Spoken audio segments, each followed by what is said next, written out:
How to delete pages in Microsoft Word. Hello everyone, and let's get started. On today's video, we will be talking about two simple methods by which you can delete pages in your Microsoft Word. So first of all, open your Microsoft Word and go to the document from where you want to delete the pages. Starting with the very first step or the method, you just have to remove the cursor and it will delete the blank page from the MS Word.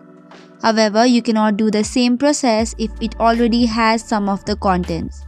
So, for the next step or the method, if there is already some content in the page, would be click on the page that you want to delete and then press in Ctrl+G. Once you do so, it will open another interface.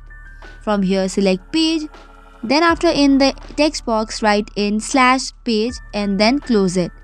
Make sure that the page is selected and then press the delete button from the keyboard, and this way you have deleted the other page as well.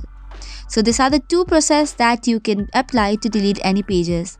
That is all for today's video. For more such contents, do not forget to hit the like and subscribe button. Thank you and keep watching.